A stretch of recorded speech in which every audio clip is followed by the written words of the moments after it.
Hey everyone, it's Salman Qureshi. You're listening to the Expat Brat podcast, the life stories and thoughts of a dude who grew up in the Middle East and now lives in the Middle East. So you can see I've come far in life, and I'm really selling this. I should probably try to sell this better, right? You're listening to a comic who has performed across the Middle East and screw this, man. Welcome. I hope you guys had a good week in the past few days. It's a new week ahead for all of us. It's awesome. We're all geared up to do great things in life. Some of us, not on Twitter, I guess, because I don't know what to do about that anymore. Hey, I look, if you don't know, Elon Musk just spent $44 billion on buying an app that you can download for free, I guess. So I don't know. Um, I think that's a lot of money to spend to stop people from bullying you, because he gets trolled a lot too. He trolls and he gets trolled a lot. Um, there are quite a few people who are up against it. They're like worried. Oh no, it means Trump's gonna get back on the on Twitter, and yeah, I don't know, right? I don't know, right? Like he does swing that way. Uh, what bugs me most is that he he pitches himself to be some kind of free speech protectionist and whatnot. And if you look at his Twitter handle, he actually blocks anyone he who kind of attacks him or criticizes him. So what world do these guys live in? Oh, I know. They live in a billionaire world where everything around them is about them, and they have nothing else to do except to mess around with the world and try to make more money and claim they're trying to change the world for the better. Now, the other side claims, well, it's not like it's owned by some hippie people right now. It is private hedge funds, and I think there's a big like Saudi buy-in. Is it Prince Walid or someone? Well, one of them has a big stake, and so they're kind of pitching the whole, well, Saudis own this, and it's better to have it in the hands of an American. Although Elon Musk isn't exactly American, he lives in the States. I didn't know he had a South African upbringing, grew up there with his dad, and then he left him. So he was from a wealthy family, and I think his mom was like a big model in Canada. So he's half Canadian, half South African. Least likable Canadian ever, perhaps. And then he ended up in the States and did what he did. Made a lot of money, was successful. Won't deny him that. But making money and making other good decisions are two different things. I make other good decisions, like I had a banana yesterday for breakfast, which meant I made a healthy choice.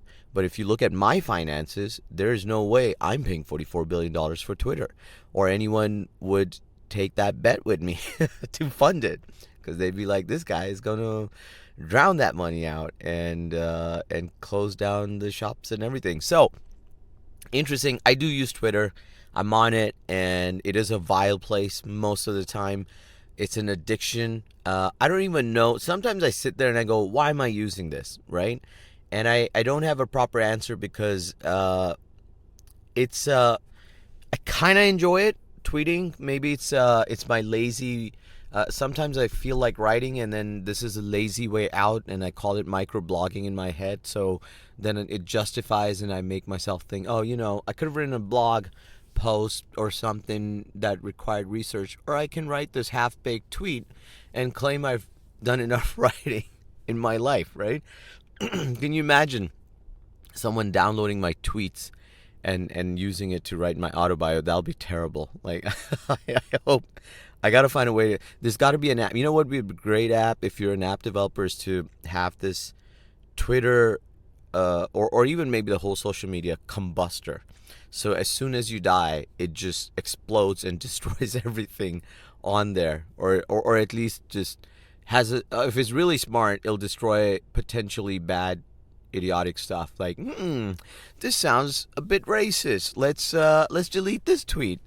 This joke didn't age well. A lot of woke people are upset about it. Let's delete this one, da da da, and so on and so forth. So I think that would be kind of cool. I think a lot of people would set it up and pay for that service. I'd pay for that. I, I don't have time to go search everything that I've ever written and stuff. And when you see famous people like Kevin Hart losing shit like the Oscars, then yeah, I mean, I'm dead in this scenario. So should I be worried about what people think after me? I don't know, right?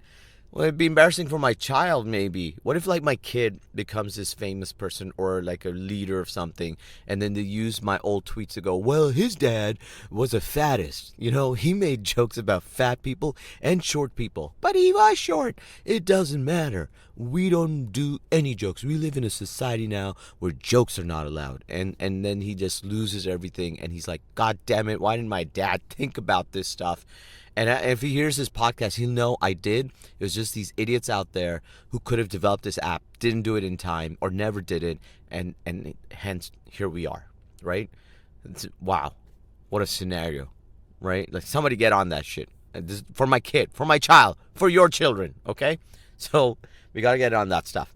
And so, yeah. So, this Twitter thing, I don't know. Like, I'm on it, and I think the other thing is, I do use social media because I'm a comic. I got to broadcast my content and stuff through various channels, blah, blah, blah. You got to be everywhere if you're an entertainer. It's just one of these weird things.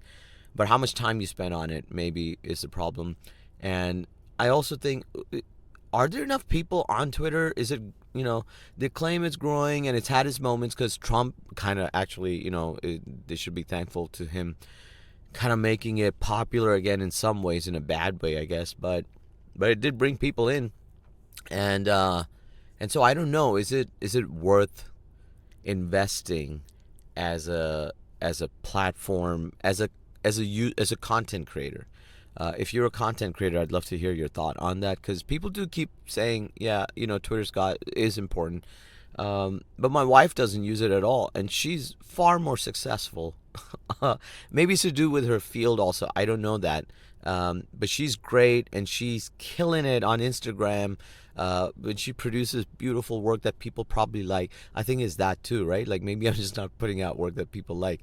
But she does it, and she does it so well. And she doesn't need to be on like 10 platforms. She's not on TikTok. She's not on Twitter. I don't think she uses Facebook too much. It's Instagram, and that's enough for her. So maybe that's what some of us need to do. Not spread ourselves too thin or whatever, and come back to where. And I guess it also depends the kind of content you're creating, right? So lots of factors. Anyway, I'd love to hear someone's thoughts on Twitter, and whether to be on it or not. So that's going on in my head. But I haven't said that. It's not like it's my control. It's not like I'm going, hey, I'm not comfortable with Elon Musk buying Twitter, so could somebody put an end to that, please? I wish I had that kind of power, but we don't, and here we are. So all the other platforms, YouTube, Facebook, Instagram, are owned by billionaires who may not be working in the best interest of the people. All right? So that's the world we live in, and none of us are going to be able to do anything about it. So accept it. All right? Wow, that's a downer, isn't it? No motivational there. Come on, we can make a change. No, we can't. Just accept it and use it to your advantage as much as you can. See, that's a positive spin on it, right? Like, stop concentrating on the stuff you can't control, and just do the bit you can and get something out of it, and know the pitfalls of it, and use it in that context, in that manner. Cool. So that's your lesson for the day, people. There's I've also been indulging a little bit in the Johnny Depp case, and again, it's crazy. They're both crazy. Okay, I'm not taking sides. He was drugged up, coked up the whole time, and when you listen to his testimony about, like, he's filed a suit against what's her name, Amber, and they both sound crazy to me. One's like shitting on the bed, the other guy's coked up. So why would you want to take sides? I know some of us have our pre-reasons to do it. Some men are like, look, it's, he lost his career and stuff. And I agree with that somewhat, to a large extent. And she didn't have to face any repercussions for her behavior. She's still signing movies and whatnot. So I get that. So people are like, the men on that side, no, we got to be protected too, and this is what happens. And then obviously there's the scare about domestic abuse. If he was like that, if some of it is true, then that's disturbing too. But it's just, it's fascinating though. These people have all the money in the world, fame, and they're both just petty at the end of the day. And I feel bad about it because I do like Johnny Depp as an actor. Wish he had done some other movies instead of, and not being this crazy. But hey, well, whatever. Maybe that's what we'll always remember about him. And some great stuff he's done. And not a big fan of Amber, but I haven't really watched her stuff too much. And it's, I don't know. It just reminds you, look, all these rich people talking about Musk, we're talking about these guys. I mean, Johnny Depp is one of the richest actors ever, right? Because I think he made like $1 billion off freaking just the Pirate of the Caribbean movies. And then doesn't he own an island? Yeah, I don't know, right? Like, it's so much wealth. And that's why rich people are the only people who should be taxed. Like, it should be redistributed after a certain point. I sound like a socialist, but too much money is too much for anyone, right? Like, it's crazy. And this is what they end up doing with their lives. And someone's like buying into Twitter, causing a storm. He's also, by the way, Musk is also breaking all sorts of like rules about the Security Exchange Commission in America, which protects shareholders and make sure it's all fair play. He thinks he's above that. He's actually quoted to have said something along the lines of I'm just remembering, not word for word, but something about like I have no respect for the SEC, and that's saying something, right? Like, you're dangerous then if you think you're above. And it's like everywhere you look with people who think they're above the law, that's a problem. Politicians in Pakistan are an example. The ex-prime minister has gone out unhappy about it, and he's like, well, it's not fair when the rules are against when I get knocked out because of the rules. Like, it's just, you have to work within the law system to some extent, right? We're not talking about slavery, which was, I know some people like to give that example. Well, slavery was legalized at one point. I know, but you can tell the difference between that and some of the other stuff. Okay? All right? Just don't be a bit more smart about it, please. Anyway, shit, that's all this stuff going on, man. Rich people stuff. Maybe I should just stop reading the news but they're the people that make a difference in the world, and that's the world we live in, right?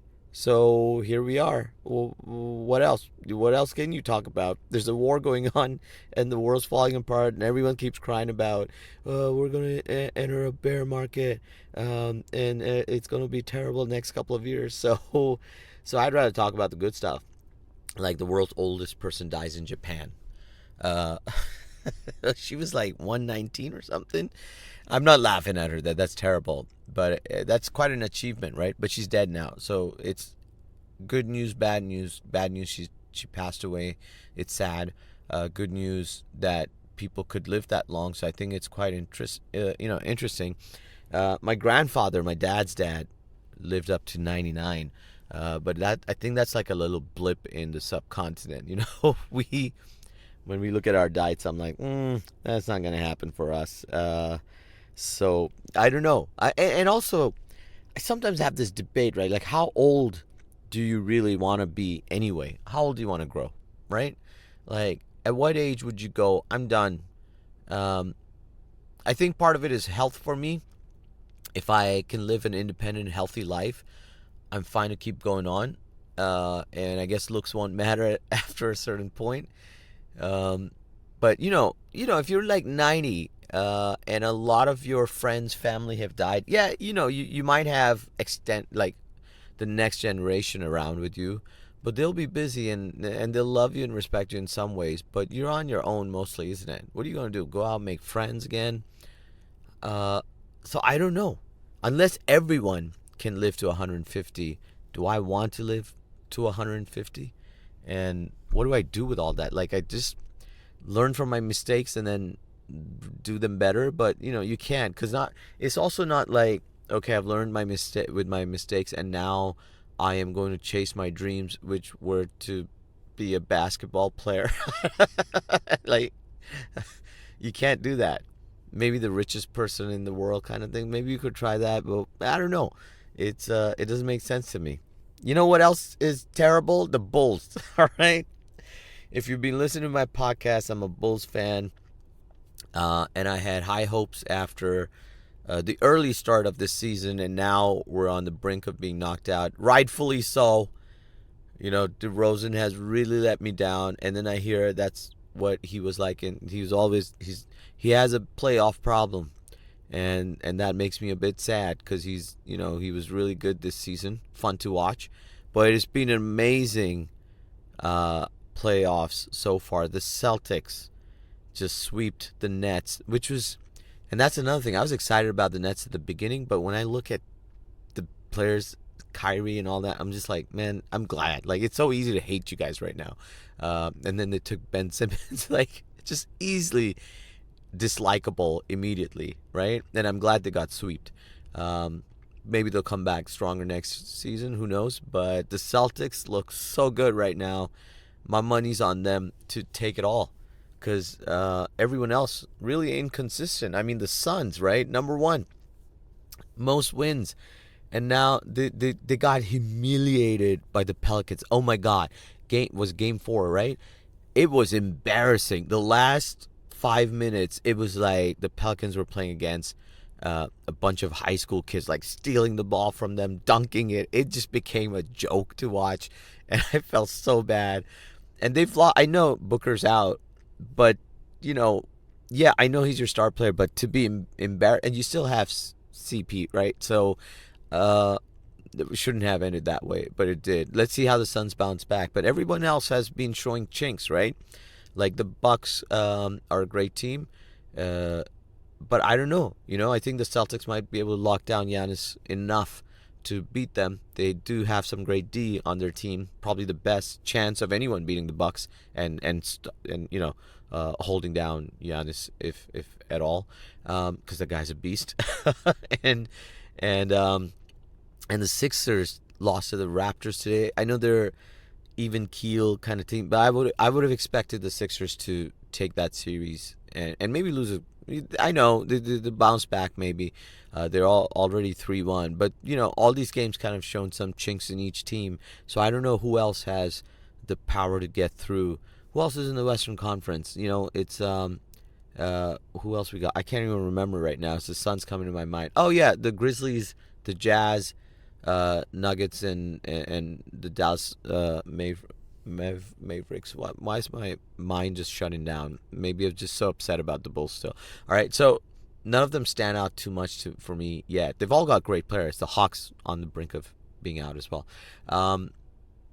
Yeah, Celtics, man. That's my bet. Place some money on it. When you win, share it with me, because I'm not a betting person. I just I just say stuff.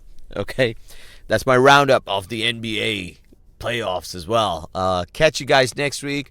Gotta run, gotta see to my kid, and get some workout in, lose some weight, make life happen. All right. Enjoy your week ahead, and don't forget to share, subscribe, review, rate, everything. It helps spread the word on the podcast. Thank you very much for listening. Take care, guys. Bye bye.